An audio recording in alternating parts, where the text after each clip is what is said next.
Assalamualaikum warahmatullahi wabarakatuh. Waalaikumsalam warahmatullahi wabarakatuh. Bismillahirrahmanirrahim. Alhamdulillahi rabbil alamin. Wa bihi nasta'inu 'ala umuri dunya waddin.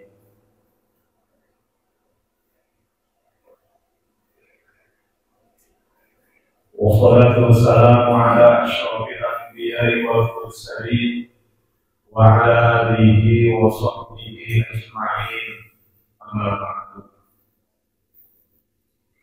Yang sama-sama kita muliakan guru kita Al-Mukarram Bapak Kiai Haji Fakhruddin Al-Badani yang pada hari ini akan menjadi narasumber untuk materi fikih kurban. Yang saya hormati Al-Ustaz Faisal Busarati yang juga menjadi narasumber untuk manajemen kurban dan handling. Yang saya hormati Al-Ustaz Kiai Haji Bakhwain Haji Nasuki, Ketua Bidang Pendidikan dan Pengajaran Yayasan Tarbiyah Islamiyah Al-Falah. Yang saya hormati Al-Ustaz Kiai Haji Ahmad Wasyih, selaku pengasuh Pondok Pesantren Al-Falah. Yang saya hormati Al-Ustaz Dr. Haji Sofyan Sauri, Bendahara Umum Yayasan Al-Falah. Al-Ustaz Ahmad Faiz bin Kiai Rahmatullah Siddiq, Sekretaris Umum Yayasan Tarbiyah Islamiyah Al-Falah. Para asatidzah, para bapak hadirin utusan dari masjid dan mushola yang berada di sekitar Pondok Pesantren Al-Falah. Para panitia yang saya hormati, alhamdulillah kita bersyukur kepada Allah Subhanahu wa taala pada pagi hari ini kita masih diberikan limpahan nikmatnya, terutama nikmat iman, Islam, sehat dan afiat, sehingga kita dapat hadir di tempat yang mulia ini dalam rangka mengikuti kegiatan yang sangat penting untuk kita dapatkan ilmu dari kegiatan ini, yaitu kegiatan kurban dan hal-hal yang berkaitan dengan kurban. Mudah-mudahan kehadiran kita di tempat ini dengan yang ikhlas kepada Allah Subhanahu wa taala, yang ibadah ini akan mendapatkan pahala dari Allah Subhanahu wa taala. Salawat dan salam semoga senantiasa tercurah kepada baginda Rasulullah sallallahu alaihi wasallam. Para asatidzah, para tokoh masyarakat yang saya hormati, sedianya pada kesempatan ini yang akan menyampaikan kalimat sambutan adalah Ketua Umum Yayasan Tarbiyah Islamiyah Al-Falah, Al-Ustaz Haji Ahmad Farid bin Kiai Rahmatullah Siddiq. Namun pada hari ini beliau berhalangan hadir karena bertepatan dengan jadwal perawatan beliau terapi di Rumah Sakit Pelni. Oleh sebab itu beliau menyampaikan salam takzim khusus untuk Alaika waalaikumsalam dan juga untuk para peserta. Ya, mudah-mudahan kita doakan amin. Beliau yang memang selama ini mengikuti kegiatan perawatan kesehatannya setiap hari Senin dan Kamis, diberi kesehatan Allah SWT, dipulihkan kesehatannya, sehingga beliau dapat melaksanakan seluruh tugas dan kewajiban sebagai Ketua Umum Yayasan Tarbiyah Islamiyah Al-Falah. Para asatidzah yang saya hormati, yang pertama tentunya kami berterima kasih yang sebesar-besarnya kepada guru kita Bapak Kiai Fakhruddin Al-Badani yang sudah menyiapkan waktunya, menyediakan waktunya untuk kita semua. Padahal kami dari panitia merasa sul adab gitu, karena memohon kepada beliau ketika waktu pelaksanaan memang sudah mendekat, karena memang kegiatan ini keinginan untuk pelaksanaannya belum terlalu lama, sehingga persiapan hanya 10 hari. Alhamdulillah beliau bersedia untuk menjadi narasumber untuk kita semua. Kemudian juga kepada Ustaz Faisal nanti yang juga bersedia untuk hadir dan memberikan ilmunya kepada kita semua.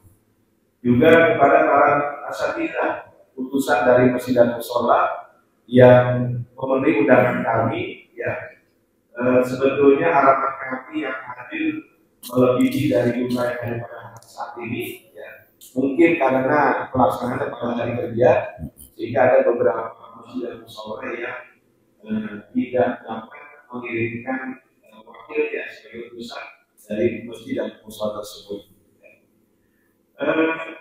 Sebetulnya kegiatan ini lebih pada untuk memberikan pencerahan kepada kita semua, ya, terkait dengan ibadah kurban. Karena kita menyadari bahwa setiap ibadah ini kita harapkan dan kita mengharapkan keabsahannya secara syar'i.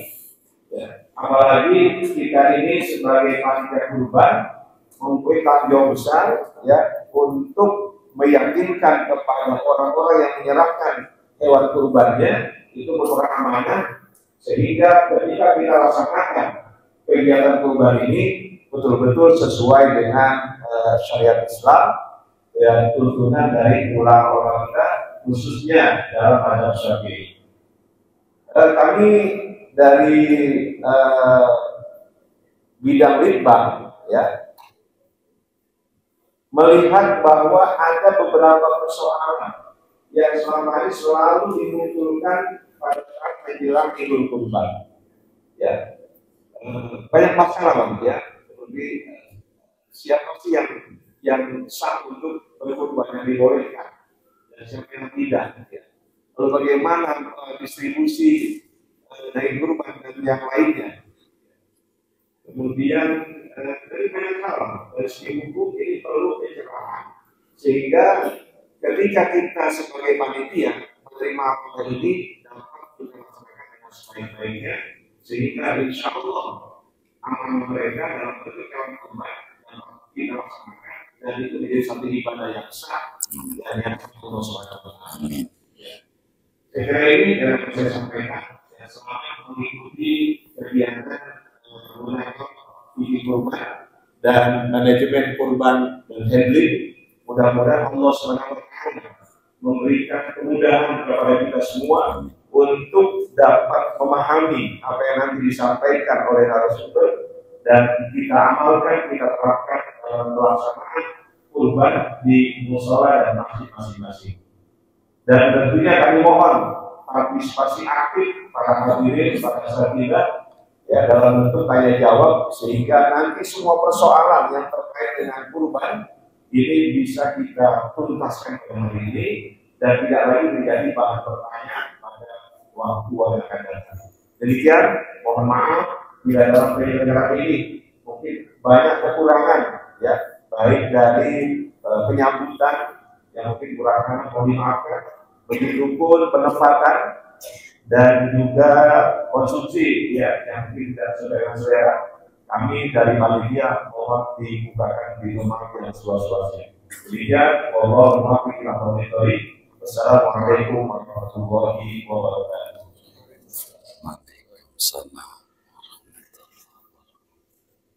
Kepada beliau Kiai Haji Yusri SPDI selaku Ketua Yayasan Bidang Penelitian, Pengembangan dan Bahsul Masail, kami haturkan terima kasih. Terakhir doa, jazakumullah ahsanal jazaa, jazaan katsiran. Amin. Hadirin yang berbahagia, tibalah saatnya pada acara yang kita nanti-nanti, yakni penyampaian materi seputar fikih Ramadan, yang pada hal ini akan disampaikan oleh Yang Mulia Al-Mukarram wal Muhtaram Al-Muallim Kiai Haji Fakhruddin Al-Bantani. Kepada beliau Kiai Haji Fakhruddin Al-Bantani kami aturkan. Izin. Assalamualaikum warahmatullahi wabarakatuh. Alhamdulillah khaliqil bariyah basitil yadaini bil atiyah wa sahibil mawahibis saniyah. Wassalatu wassalamu ala sayyidina wa habibina wa syafi'ina wa maulana Muhammad alladhi sanna lana al-udhiyah wa huwa khairul wara sajiyah waghfir lana ya dzal ula fil ibkari wal ashiyah. Wa ba'du fayaqulullahu tabaraka wa ta'ala wa huwa asdaqul qailin inna a'tainakal kautsar fasalli li rabbika wanhar inna syani'aka huwal abtar. Wa qala habibuna wa uswatuna wa qudwatuna wa maulana Muhammad fima akhrajahu at-Tirmidzi fi sunanih umirtu bin nahri wa huwa sunnatun lakum. Sadaqallah wa sadaqa Rasulullah sallallahu alaihi wasallam. Al-mukarramun, para masyayikh, segenap pengurus Yayasan Tarbiyah Islamiyah Al-Falah, segenap dewan guru, wabil khusus guru kita yang tadi minta didoakan, Ketua Yayasan Al-Falah Ustaz Haji Ahmad Farid, yang kurang sehat, moga-moga Allah beri kesehatan yang sempurna. Guru kita hadir di tengah-tengah kita, Kiai Haji Yusri Haka, Kiai Haji Bahrain, Kiai Haji Ahmad Wasi', Ustaz Haji Ahmad Sufyan Sauri, Ustaz Ahmad Faiz, dan juga guru-guru kita yang lain. Mudah-mudahan semuanya diberi sehat walafiat dan dimudahkan urusannya oleh Allah. Al-Falah makin maju, makin berkah, dan makin syiar demi izzul Islam wal muslimin. Amin ya rabbal alamin. Sebelumnya hadirin sekalian, para masyayikh, pengurus masjid musalla, kita baca Fatihah untuk para guru-guru kita yang begitu banyak berkontribusi di Al-Falah, baik yang wakafin tanahnya maupun guru yang mengurus yayasan, dewan guru, semuanya tanpa terkecuali yang sudah meninggal, kubur mereka menjadi raudhah min riyadil jannah. Allah bahagiakan di alam barzakhnya, Allah muliakan di alam barzakhnya, Allah senengin di alam barzakhnya. Yang masih hidup, yang punya perhatian besar di Al-Falah, moga selalu diberi sehat walafiat dan dimudahkan urusan-urusannya oleh Allah. Amin. Al-Fatihah.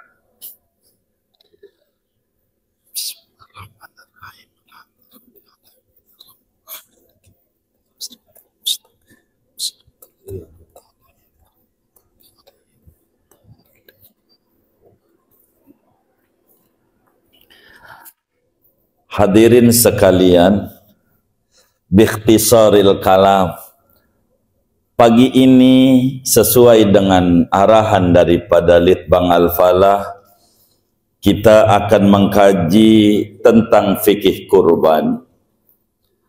Kalau berbicara kurban yang dalam bahasa Arab adalah al-udhiyah, tentu ada beberapa hal yang harus kita fahami bersama. Yang pertama tentu ta'rifuha. Yang kedua adalah ma daliluha. Yang ketiga adalah ma hukumuha. Yang keempat, ma syurutuha. Syurutul mudhahi, syurutul an'am, ma yusannu li muridit tadhiyah, ma yujzi'u fil udhiyah, ma hukmu akli lahmiha, wa ma hukmu bai'i jilbiha, wa ghairi dhalik. Kalau berbicara kurban, tentu kita berbicara yang pertama definisi kurban, baik secara etimologi maupun terminologi. Yang kedua, dalil-dalil kurban, termasuk di dalamnya hikmah kenapa yang harus dikurbankan adalah hewan. Lalu apa hukum kurban? Lalu apa syarat-syarat kurban, baik dari aspek siapa yang diperintahkan untuk kurban, maupun syarat binatang yang dikurbankan. Lalu apa yang agama anjurkan bagi orang yang berkeinginan di dalam hatinya pengen ngurban? Lalu apa hewan-hewan yang diperbolehkan untuk kurban? Lalu ma afdalu anwa'iha, apa yang terbaik daripada hewan kurban itu, baik dari aspek dagingnya banyakannya kah, maupun dari aspek jenis kelaminnya kah, maupun dari aspek warna kesukaannya. Lalu apa hukum tentang memakan dagingnya dan menjual kulitnya dan lain-lain. Ini kerangka kalau kita berbicara tentang fiqhul udhiyah yang harus dibedah. Dari alokasi waktu kami sampai 8:30. Ini 30 menit. Sampai jam berapa, Guru? Udah sampai jam 10. Sampai jam 10. Udhiyah, saudara, secara bahasa mustaqun minal dohwah. Bahasa itu udhiyah ini diambil dari kata-kata dohwah atau duha begitu, yakni awalun nahar. Duha itu adalah di mana matahari terbit setinggi 1 tombak. Inilah udhiyah dari segi bahasa, sehingga korelasinya waktu di mana penyembelihan hewan itu berkaitan dengan waktu duha. Nanti kita berbicara tentang waktu, yakni ala qadri salatil id wa khutbatai. Adapun udhiyah di dalam terminologi agama, seperti apa yang dijelaskan oleh Al-Imam Sa'id Ba'shin di dalam Bushrul Karim itu, udhiyah adalah ma yudbahu minan na'am fi zamanin makhsusin taqarruban ila Allah Ta'ala. Udhiyah terminologinya adalah ma yudbahu minan na'am, hewan ternak yang berkaki 4 yang mesti dizakati. Hewan ternak ini harus disembelih. Ma yudbahu minan na'am, hewan ternak yang disembelih fi zamanin maksus, pada waktu yang ditentukan oleh agama, taqarruban ilallahi ta'ala, penyembelihannya dengan niat semata-mata mendekatkan diri kepada Allah Subhanahu wa ta'ala. Inilah udhiyah.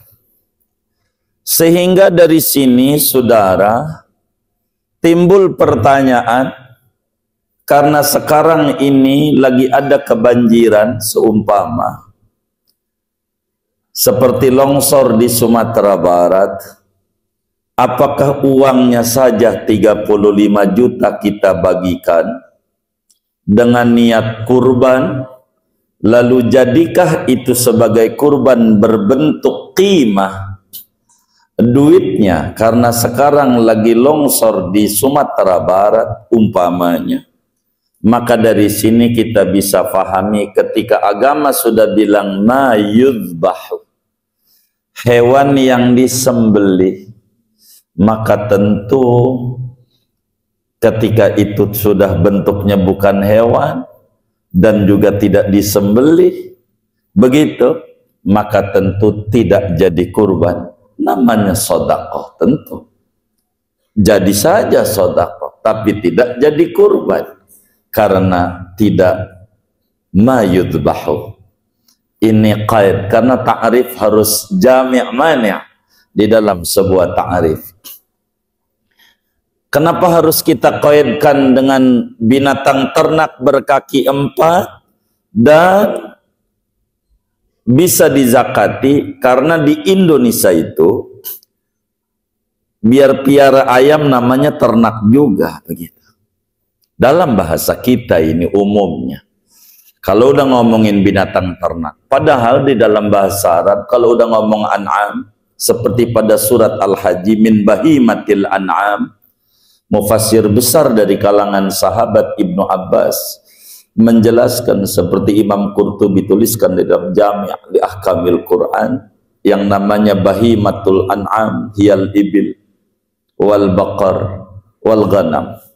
Inilah yang disebut bahimatul an'am, binatang berkaki 4 tapi sah untuk dizakati, sehingga kuda tidak bisa untuk dikurban karena tidak ada zakat bila kita miara kuda, begitu, kecuali zakat dagang bab lain, begitu, bukan dari jenis hewannya. Ma yudbahu minan na'am fi zamanin maksus, waktunya terbatas, waktunya sebagaimana dimaklumi waktu tadhiyah ba'da tulu'i samsi ala qadri salatil Aid wa khutbataiha. Waktu di mana kita ngurban adalah pada tanggal 10 Dzulhijjah, terbit matahari. Kapan tuh 10 Dzulhijjah? Ini juga jadi masalah nih guru. Begitu, ada yang 10 Dzulhijjahnya hari Minggu, ada yang 10 Dzulhijjahnya hari Senin. Kalau sekarang nih, begitu. Ini yang penting 10 Dzulhijjah. Berbicara tanggal satunya kapan, bagian ahli falak untuk menentukan itu. Kita tidak ngomongin itu. Sesudah terbit matahari pada hari Idul Adha dengan ukuran, bukan sesudah, ukuran sholat id dan 2 khutbahnya. Andai pun kita tidak sholat id sengaja, tapi motongnya semacam jam 8 pagi, jam 8 begitu, walaupun kita nggak sholat id, jadi juga. Karena ukurannya bukan sholatnya, tapi ukuran waktu sholat id dan 2 khutbahnya. Sehingga akan terhitung kurban bila pada ukuran waktu itu, dan belum termasuk dan tidak termasuk kurban bila tidak masuk pada zaman maksus.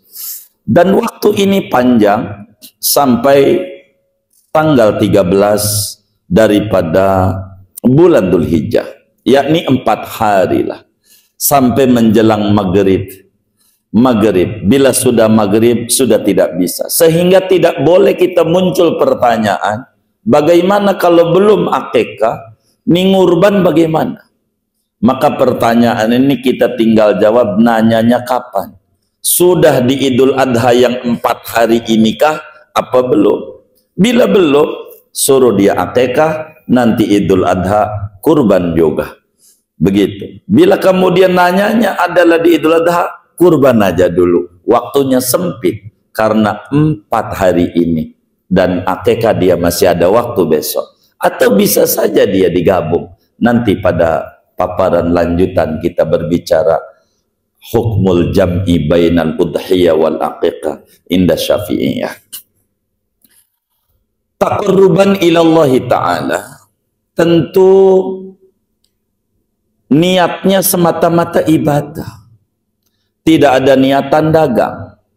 Biar kata kita itu motongnya di Idul Adha, bila kemudian kita emang tukang dagang daging begitu, jagal, maka tidak juga jadi kurban, karena niatnya li ajlil bay', la li ajlit taqarrub ilallahi ta'ala.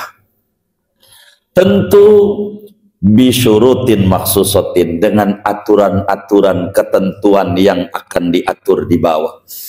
Inilah definisi daripada kurban. Lalu dari mana ini kurban ini? Tentu dalilnya 3.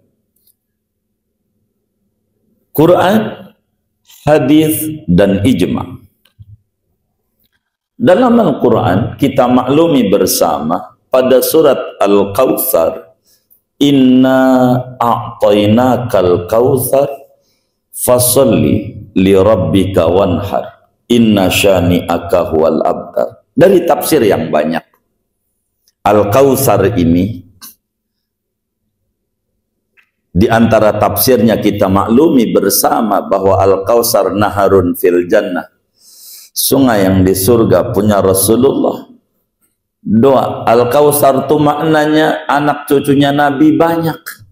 Sebab Al-Kautsar itu Nabi di antara anak yang 7 yang punya keturunan hidup adalah dari Siti Fatimah.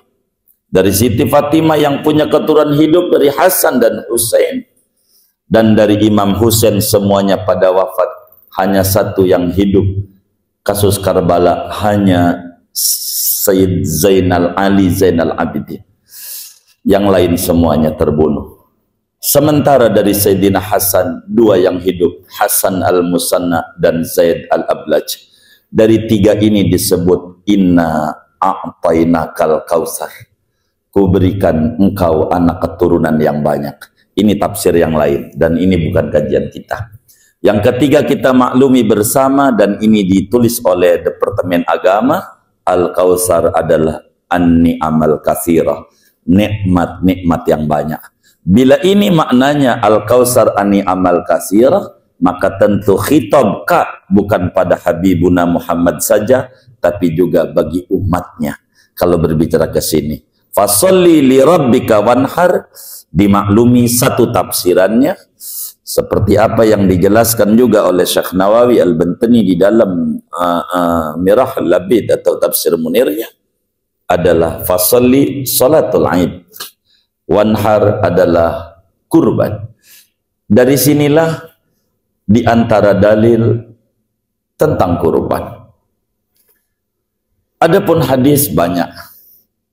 Di antaranya hadis Tirmidzi, umirtu bin nahri wa huwa sunnatun lakum. Begitu juga di dalam Sahihain Bukhari Muslim dari Sayyidina Anas, kana Rasulullah SAW yudhi bikabshaini amlahaini aqranaini yadhbahu binafsihi wa yusammi wa yukabbir. Al-hadis maqala Rasulullah sallallahu alaihi wasallam. Ini dalil dan kita maklumi bersama kurban adalah syariat yang cukup lama, minasyara'i'il qadimah, daripada syariat-syariat yang sudah kuno. Lalu hikmahnya apa? Dan ini banyak. Berbicara hikmah, salah satunya adalah berbicara apa yang Imam Ghazali tulis di dalam kitabnya Kimya'us Sa'adah, bahwa karakter manusia itu ada 4. ada karakter bahimiyah, binatang ternak, bahwa ada karakter sabu'iyah, yakni binatang buas, dan ada karakter syaitaniyah, dan ada karakter malakiyah atau malaikat. Karakter bahimiyah inilah yang kemudian secara filsafat kenapa harus dipotong hewan. Karakter kebinatangan inilah salah satu hikmah daripada syariat kurban. Tapi hikmah kita maklumi bersama adalah ilat ghaiyah yang la tusbitul hukmah, tidak menetapkan hukum. Lalu apa hukum kurban? Hukum kurban ini di dalam madhab Syafi'i ada dua. Bisa wajib, bisa sunnah, muakkad. Dan dalam madhab 4, hukum kurban terbelah dua. Satu berpendapat wajib dan 3 ulama madhab berpendapat sunnah. Abu Hanifah radhiyallahu ta'alaan mengata kurban itu wajib berdasarkan hadis yang sangat masyhur, man wajada sa'atan li an yudhiya falam yudhi fala yaqrabanna musallana. Dan juga berdasarkan Al-Quran, wanhar amrun bin nahri wal amru yadullu alal wujud, di dalam pandangan Imam Abu Hanifah.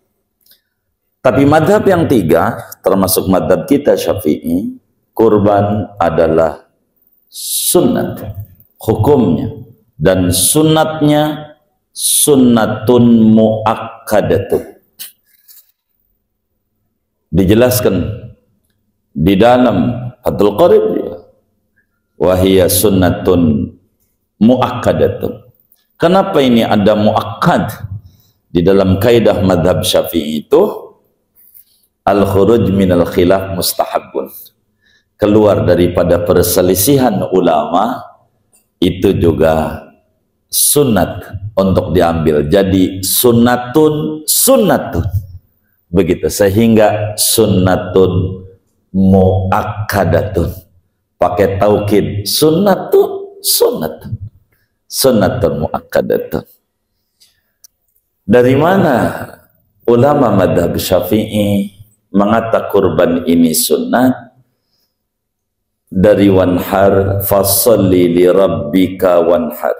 Fasalli dengan tafsiran salatul Aid, dimaklumi bahwa salatul Aid adalah sunnah, dan wanhar waw huruf ataf, dan kata santri Al-Falah, santrinya Yai Wasi, waw itu limutlaqil jam'i bainal muta'atifaini fil hukmi. Bila fasallinya salat idnya sunnat, maka wanharnya sunnat juga.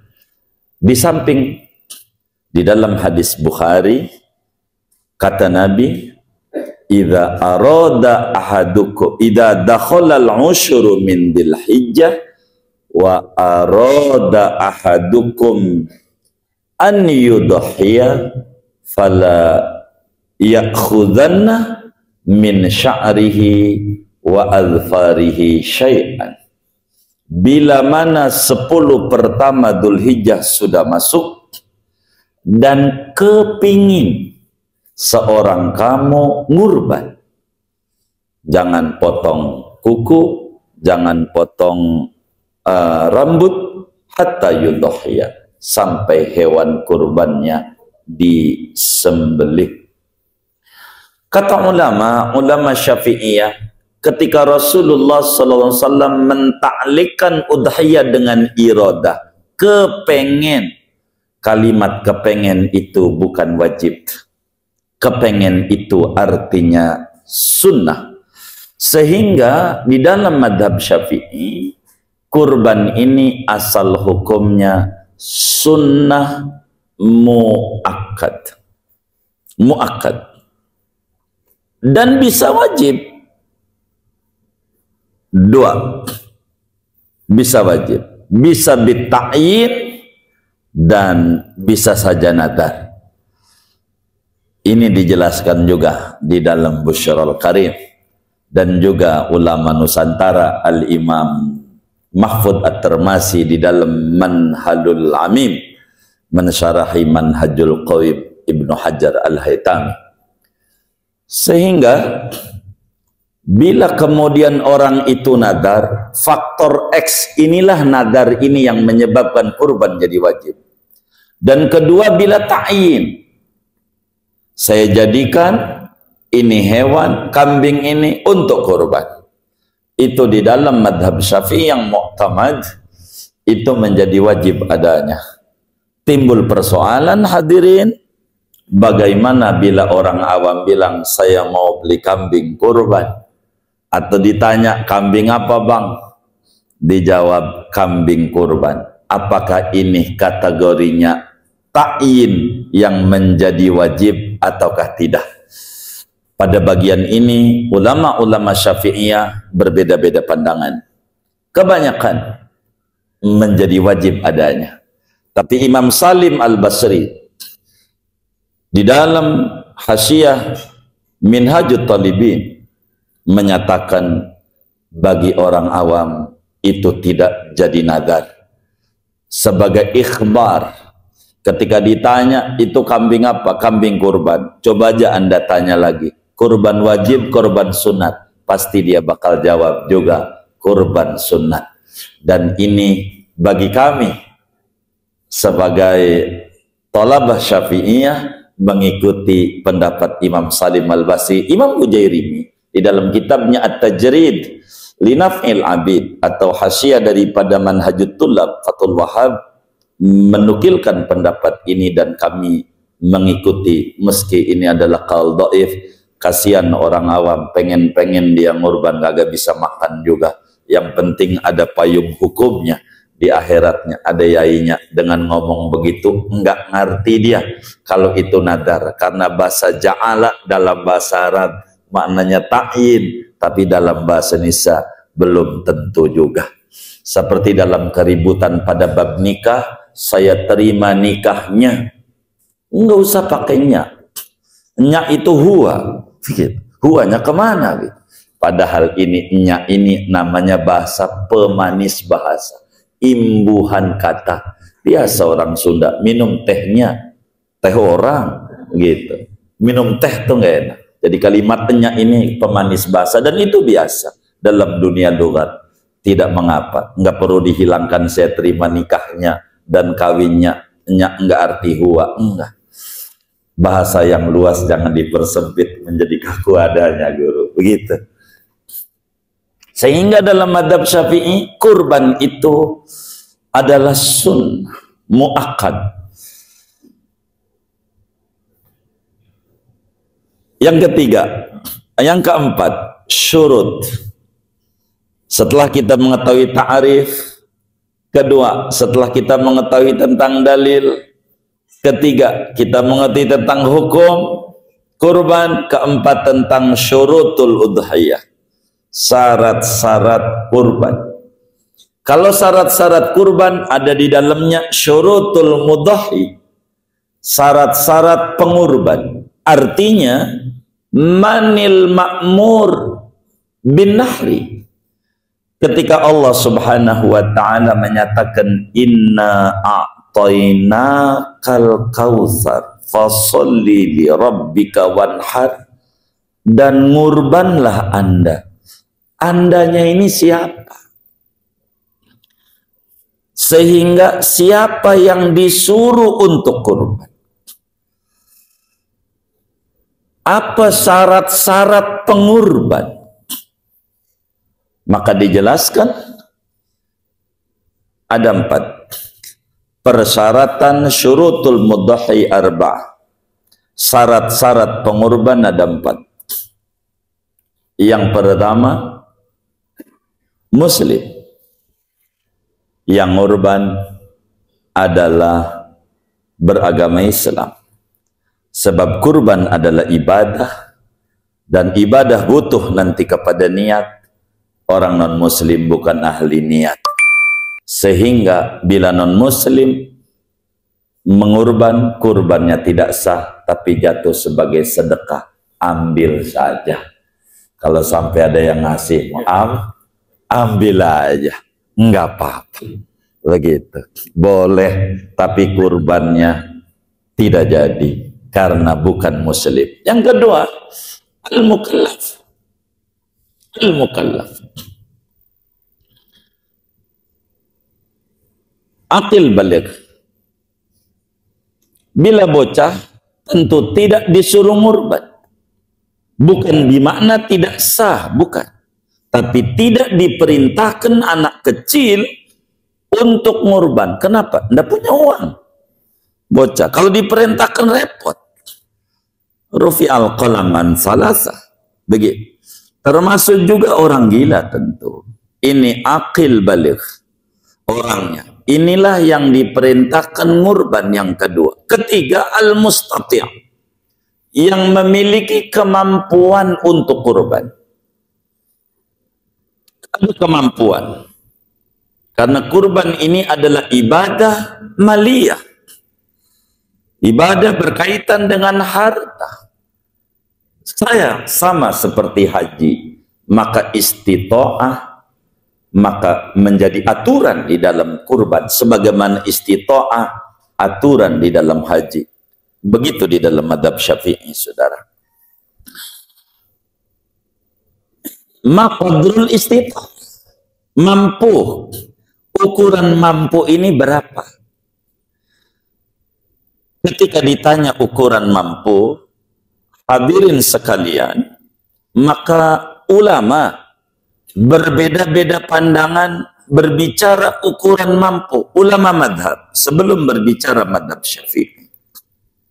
Dari mana berbeda ini? Dari asal hukum. Bila Abu Hanifah mengatakan hukum kurban adalah wajib, dan madhab Syafi'i mengatakan sunnah, dengan dalil yang ada dalam Sunan Tirmidzi, umirtu bin nahri wa huwa sunnatun lakum, tegas bahasanya.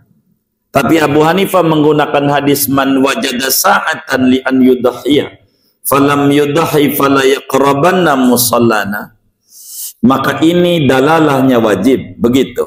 Kalau Abu Hanifah, maka qadrul istita'ahnya berbeda.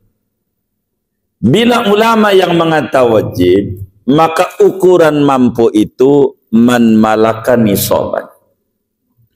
Orang yang memiliki harta 1 nisab. Bahasa kitanya 80 gram emas lah. 80 gram emas. Isyirina dinaron. Zakat emas saja. 20 dinar. 1 dinar 4 gram emas. Maka 4 dikali 20, 80 gram. 80 gram. Dalam kitab Faidul Qadir. Itu begitu. Fi ajaibil maqadir. 80. Jadi kalau emas itu harganya 1 juta, berarti 80 jutaan lah yang disebut dia mampu, dia punya uang segitu. Ini bagi pandangan Abu Hanifah yang mengatakan wajib.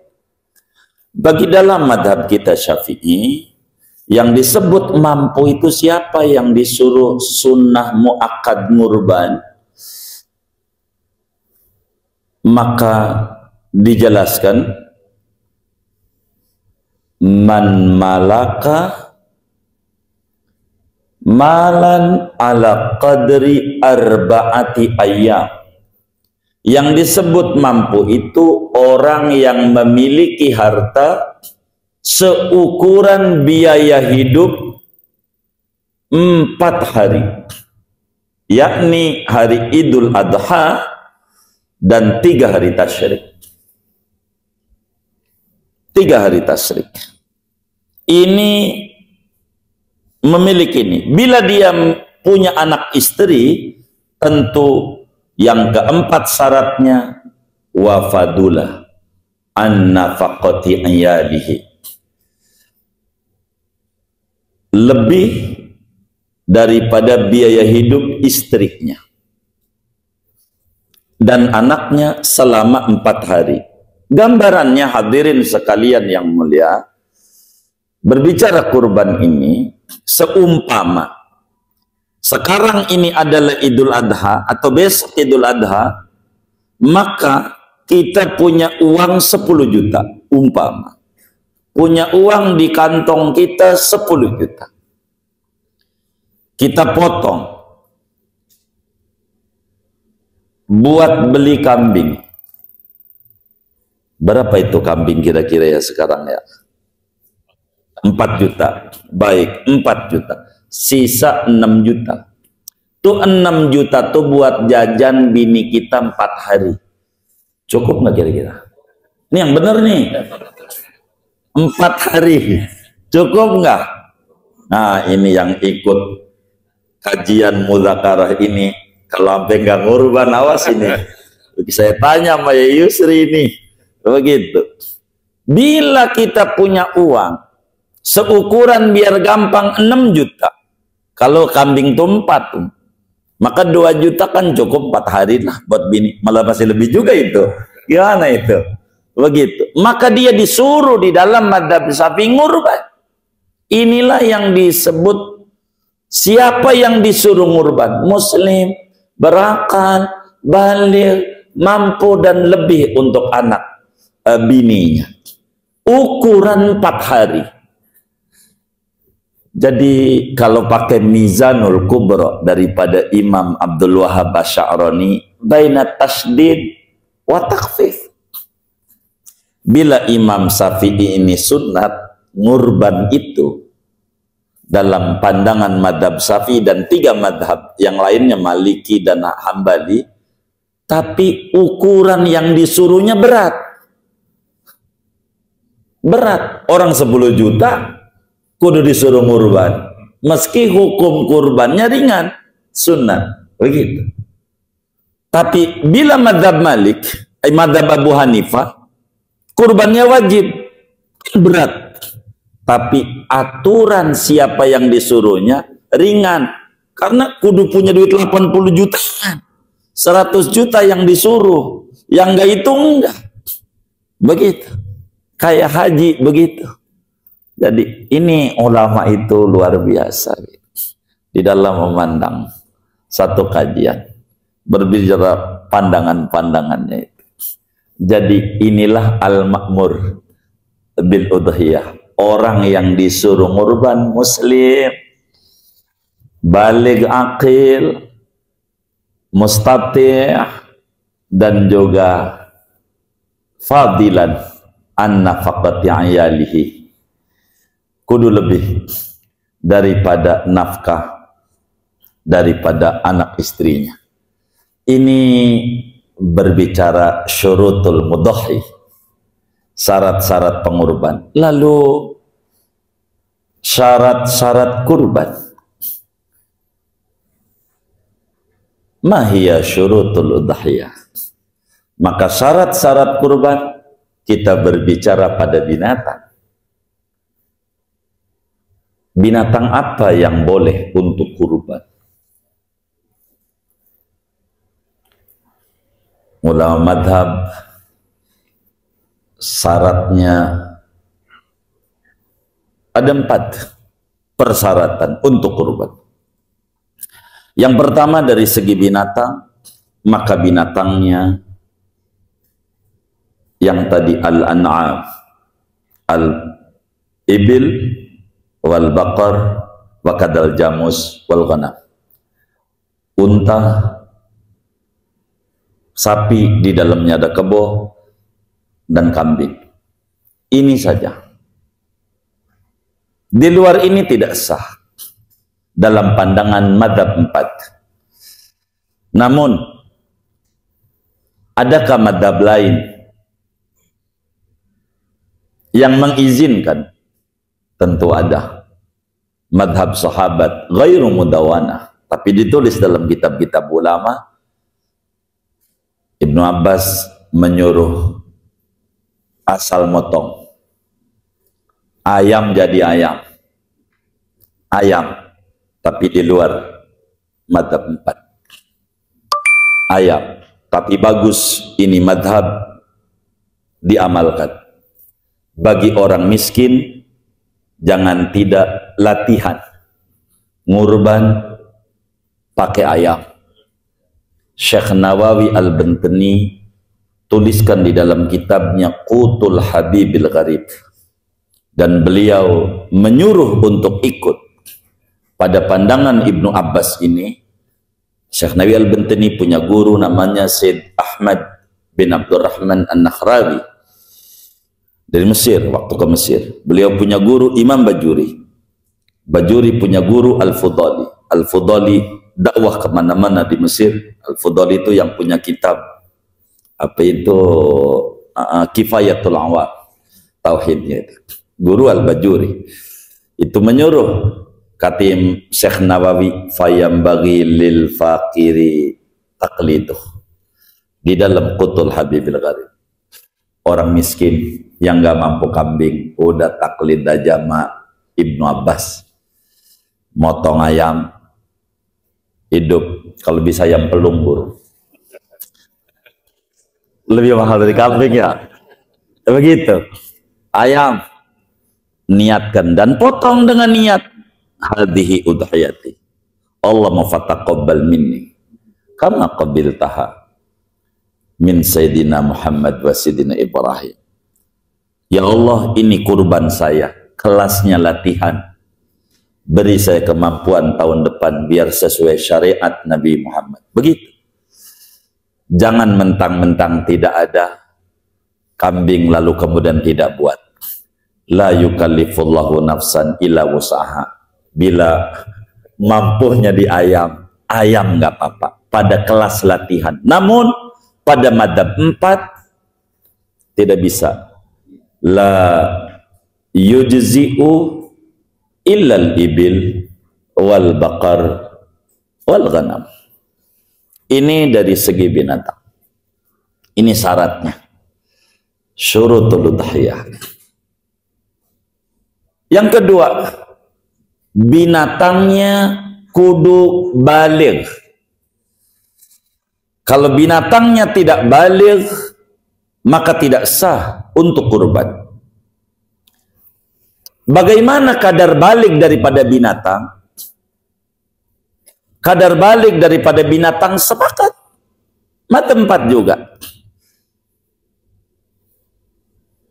Bila unta 5 tahun ke atas. Bila sapi 2 tahun ke atas. Saat dipotong, bukan saat beli. Saat disembelih umurnya sudah 2 tahun ke atas. Bila kambing Jawa yang suka jenggotan, bukan yang jenggotan berarti kambing Jawa dia, yang ada kalanya jenggotan, bulunya tipis. Ini sebetulnya kambing ini dibagi 2 karena terkait bulu ini. Bulu tipis takut sama hujan, bulu tebel sama hujan berani. Mau namanya etawa kayak apa, kayak kambing Jawa, kambing Sumatera, kambing apa, itu nggak ngaruh, tipis apa tebel, begitu. Bila bulunya tipis, maka 2 tahun ke atas, harga mati. Tidak ada opsi lagi. Tapi bila kambing domba,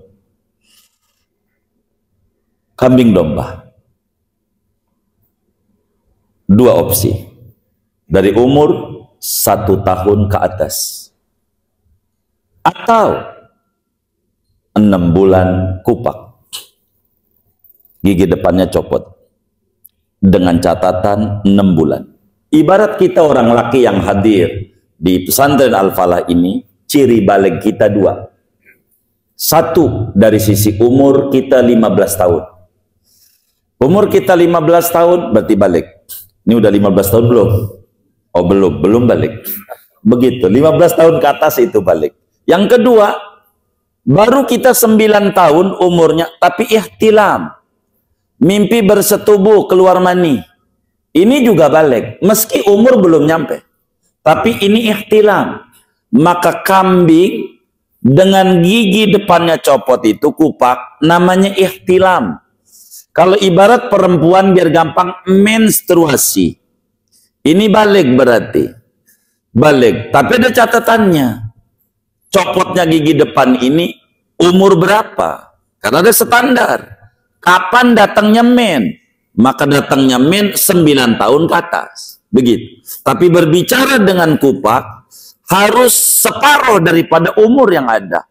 Bila standarnya umur setahun domba, maka separuhnya 6 bulan. Kupak baru sah. Baru sah. Dan ini Imam Ahmad juga sama dengan madhab Syafi'i, berbicara tentang kudu 6 bulan ke atas dan kupak, khusus pada domba. Kambing Jawa tidak bisa. Bila kurang dari umur ini, maka shadaqatul lahmin, namanya sedekah saja, tidak bisa mengharapkan ganjaran kurban karena kurang daripada umurnya. Diatur. Maka yang saya dengar di tanah Betawi ini, orang dulu-dulu sampai dipiara, dijaga betul tuh kambingnya, diurus, sampai menjelang didandanin, pakai wangi-wangi dan seterusnya. Saking hati-hatinya pengen umur, tapi bukan berarti harus begitu. Ini kan kasuistis namanya. Artinya sampai kayak begitu. Jadi umur inilah yang menjadi patokan, bukan kilo. Tidak ada di dalam ulama madhab yang mensyaratkan kurban itu adalah pada kilonya. Berapa kilo ini? Bukan berapa umurnya. Begitu. Karena ini ada aturan daripada Nabi Yuna Muhammad sallallahu alaihi wasallam berbicara tentang kurban. Jadi bila unta 5 tahun ke atas, begitu. Bila sapi 2 tahun ke atas, kebo 2 tahun ke atas, kambing Jawa 2 tahun ke atas, dan kambing domba 1 tahun ke atas, atau baru 6 bulan dengan catatan kupak. Kalau umurnya baru 5 bulan, lalu kupak, tidak sah juga. Bukan kupaknya, tapi harus catatan 6 tahun, 6 bulan, 6 bulan. Ibarat perempuan, umurnya baru 7 tahun, keluar darah dari vaginanya. Ini bukan men. 7 tahun. Mesti ada masalah. Konsultasikan ke dokter ini. Karena tidak mungkin 7 tahun dia men. Mesti 9 tahun. Jadi ada standar umur. Itu begitu. Yang ketiga, di samping binatang itu cukup umur baligh, kalau bahasa kami, adalah kudu sehat. Salimatan minal uyub. Kudu sehat. Kudu selamat daripada aib-aib. Tidak pincang, ada standar dari Nabi. Arba'atun la tasihhu fil udhiyah, dalam Fathul Qaribnya itu. Ini kudu sehat. Tidak boleh hewan itu sakit seperti pincang. Kapan? Saat dipotong, bukan saat beli. Saat dipotong kudu sehat. Waktu beli dia pincang, dirawat. Waktu dipotong udah segar, boleh. Begitu sebaliknya. Waktu beli sehat, diturunin dari truk, patah kakinya. Atau waktu dipotong, dicolok dia sama anak-anak. Begitu matanya, dijepret, pakai ketepel, picek. Nah, ini bermasalah. Nanti problemnya, siapa yang harus ganti ini?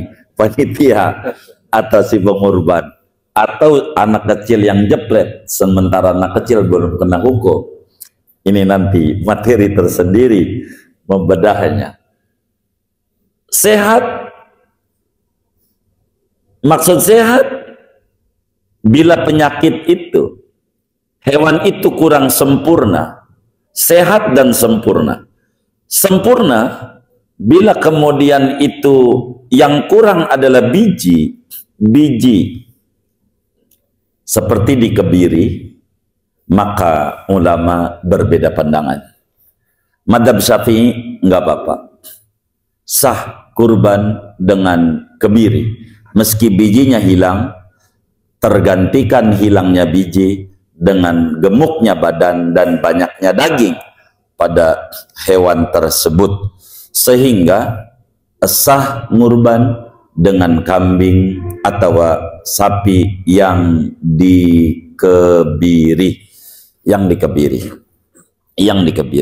begitu, meski kurang daripada bijinya. Sebab dengan kambing dikebiri, maka otaknya kambing itu yang ada rumput saja, makan.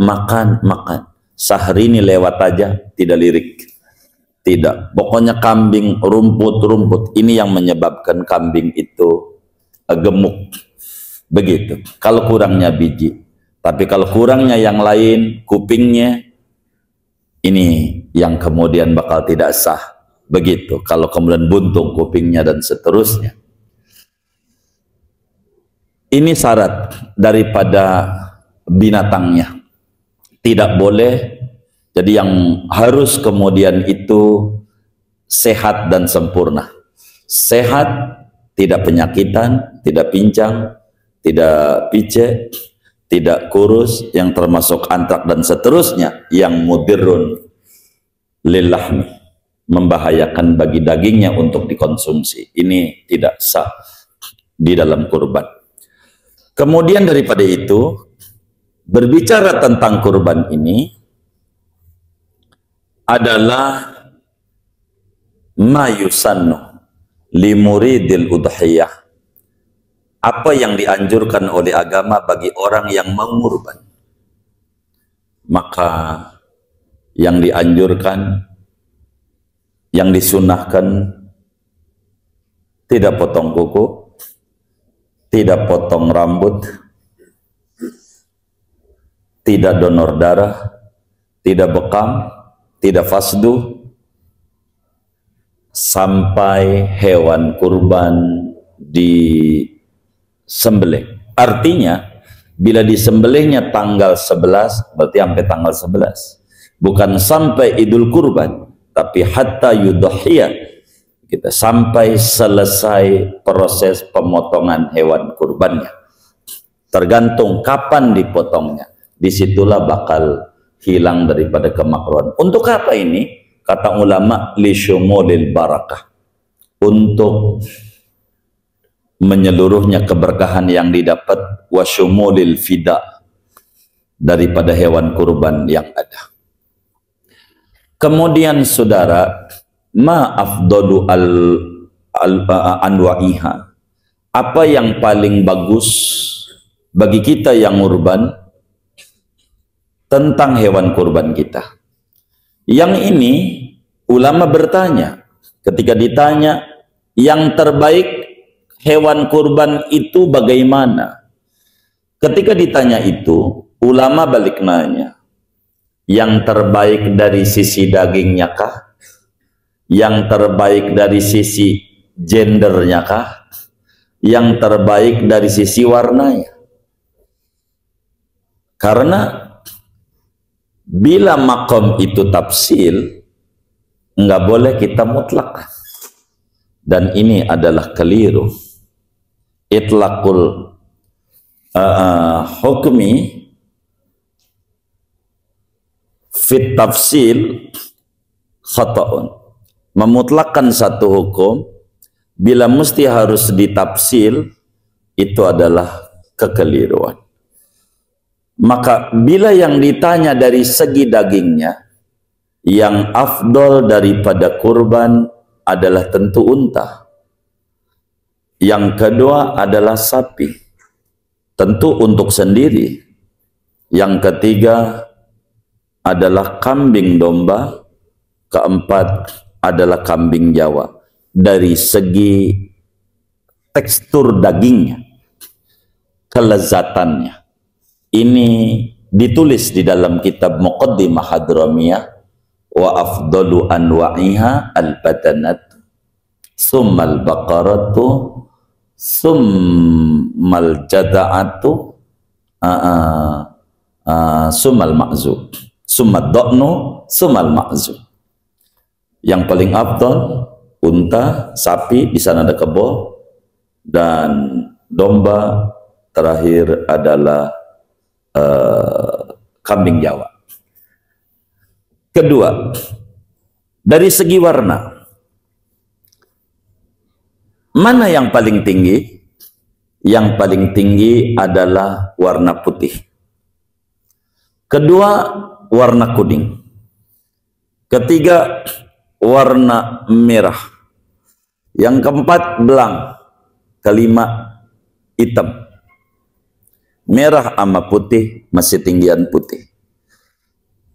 Dari segi ini ternyata diambil bukan saja pada hukum kurban oleh seluruh orang yang punya naluri, karena ini fitrah. Sampai pada laptop aja, antara laptop warna putih sama hitam yang mahal warna putih.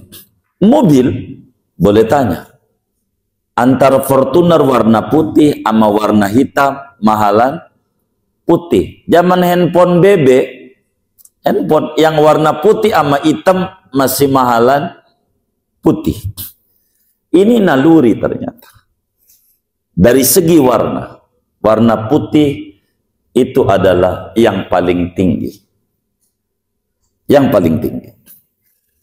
Dari segi warna. Ketiga, min haisul ishtirak wal infirad. Yang paling tinggi apakah kudu rame-rame apa sendiri? Pada bagian ini ulama bilang yang paling tinggi adalah unta untuk sendiri. Kedua, sapi atau kebo untuk sendiri. Ketiga adalah kambing domba tentu untuk sendiri. Keempat adalah kambing Jawa tentu untuk sendiri, dan paling terakhir sapi bertujuh. Maka ketika timbul pertanyaan, ada orang tujuh, apakah bagusnya beli kambing 7 ekor ataukah beli sapi 1 ekor sehingga bertujuh? Maka ulama menjawab, al-infirad afdalu minal ishtirak. Sendirian lebih tinggi daripada rame-rame. Artinya, kenapa lebih tinggi? Yang rame-rame ini seringkali bahasanya tinggi, bohong gitu, bohong. Bohong bagaimana? Ketika ditanya, bang, ngurban enggak? Dijawab, alhamdulillah ada rezeki tahun ini ngurban. Ngurban apa? Kata si miskin nanya. Alhamdulillah tahun ini sapi. Kata si miskin, di masjid saya ada sapi 1 ekor dari Bang Ahmad. Begitu. Ntar nanya lagi sama temen yang atunya, bang ngurban enggak? Ngurban. Apaan? Alhamdulillah tahun ini sapi. Sampailah orang yang ke-7. Alhamdulillah udah 7 ekor. Pas Idul Adha ada 1. Ada 1. Kenapa ini? Karena salah dia ngomongnya. Ketinggian. Mestinya harus jujur. Ngurban enggak bang? Ngurban.